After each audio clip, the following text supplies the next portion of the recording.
a year and we inherited seniors when we got there. So that's a difficult situation too, because you want to give them their opportunity their senior year, but you want to do things your way, so there's a little bit of a power struggle that you go through. This group, the second year, were the younger kids from the JV team mostly. So they kind of got to see what we were trying to do. And we made it to the district championship game our first year there and lost to Southeast, who went on to, play at in the Independence Center or out there and ended up losing to Grandview, actually. So, okay. I mean, a good team. Yeah. So, but after that loss, you come back and you say, hey, listen, this is what it feels like to lose. Now we know what we need to do to make sure we put in the work to win. And we worked hard. We went to team camps. We, we opened gyms. The kids really bought into it. The families have been great. They bought into it. And this year, man, we beefed up our schedule.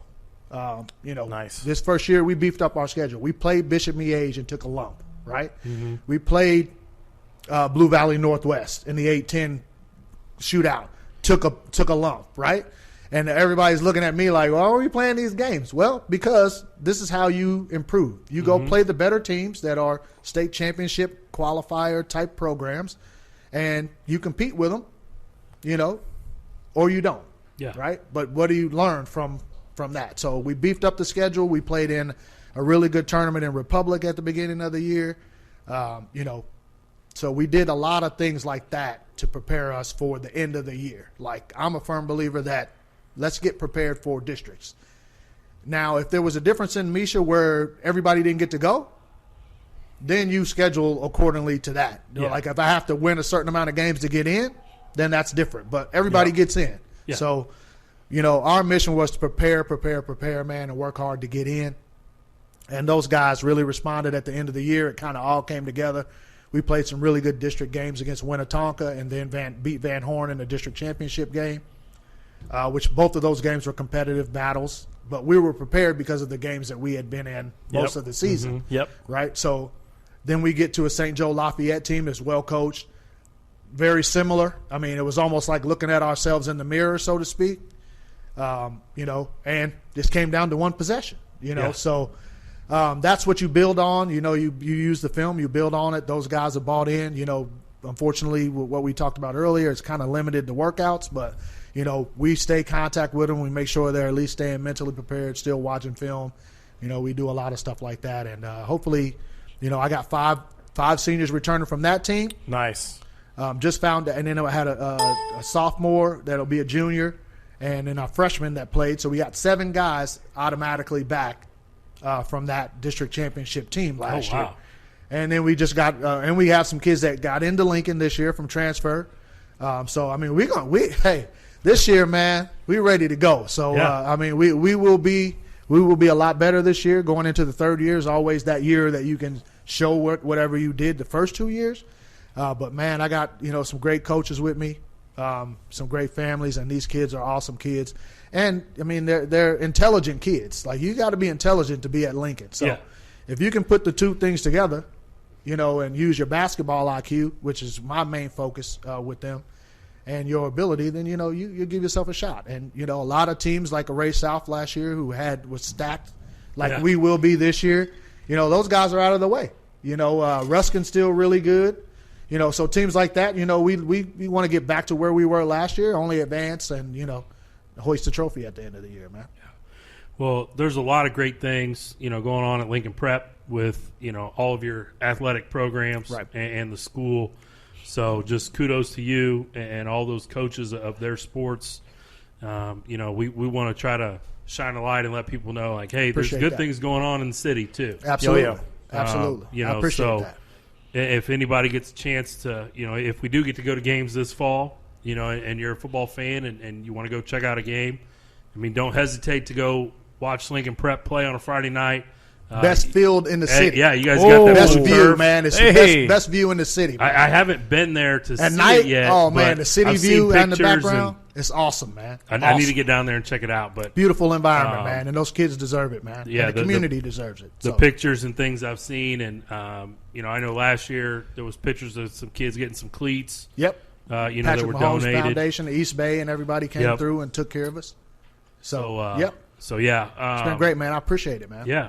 Yeah. Thanks for coming on. Hey, Lincoln Prep, man, we on the rise. Athletics, the school's already one of the top schools in the nation. So academically, so I only take credit for being supportive of the awesome coaches that I have. Those guys are the people that deserve all the credit. I mean, we have some awesome coaches that really, believe in their sport and believe in what they're doing.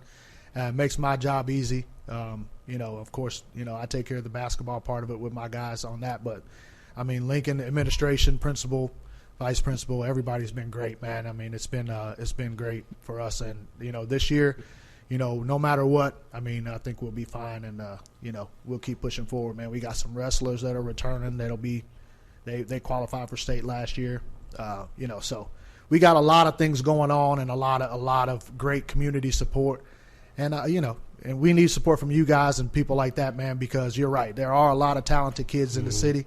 It shouldn't be overlooked. It shouldn't be overlooked. And, and let's not forget, a lot of the suburban teams or a lot of the teams that are private schools like that, they've plucked a lot of kids out of the city in order to be successful. Yeah, for You know sure. what I mean? So without that, they wouldn't be as successful as they are. So, a lot of times they get to the suburbs and people forget where they come from, or these other schools and forget where those kids were pulled from. Yeah. You know what I mean? So Lincoln has done a great job, and Coach Lodeman, of keeping those kids there instead of them going to other places where they can still, they're winning state championships in other places. They can win them right at home in the inner city without having to go to those places. That's a great opportunity for those kids. So Yeah, for sure. That is a great opportunity. We got one final question. We have to wrap it up. All right. You can stick around though. Oh, good. Next interview.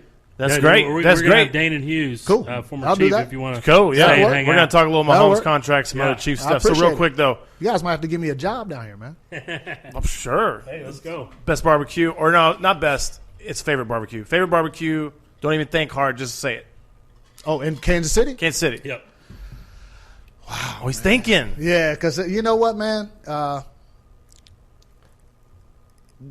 That's tough, man, because it just kind of depends on, where you're at, when it, what time of night it is, you know what I mean? So I'll say Joe's has been my favorite Okay. as of late. I'll say that. I'll say a lot of people say Joe's. We get Yeah, to know what's your I mean, but go-to I love dish? them all, though. We You get know to what know I mean? season there. What's your go-to dish? I'm a ribs guy, man. Ribs You know what guy. I All mean? right. I'm going to get a slab when I go, maybe some pulled pork or something like that, man. Okay. But I'm a ribs guy. We've always vowed to delete. Like if someone says famous days, we just delete the whole episode at that point. So I'm glad you didn't say somebody famous says I days. mean, I've had it before, but yeah. Yeah. No. I mean, I'll go to Gates and I'll go to, Arthur Yeah. Bryant's is around the corner from Lincoln, so it can, Yeah. so yeah, I mean, hey. Yeah, I was just when we did a show a couple weeks ago from the Negro League Baseball Museum. Yeah.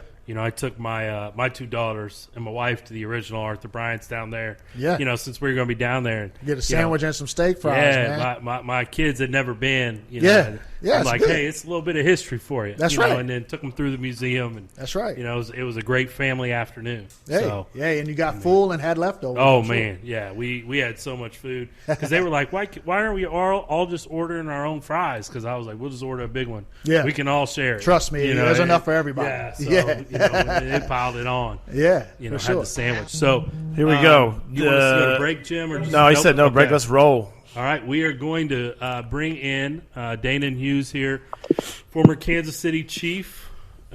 He played here, pulling it up right now. He just agreed to come on, so played here from 93 to 98. I was saying, I think it's 93, 98.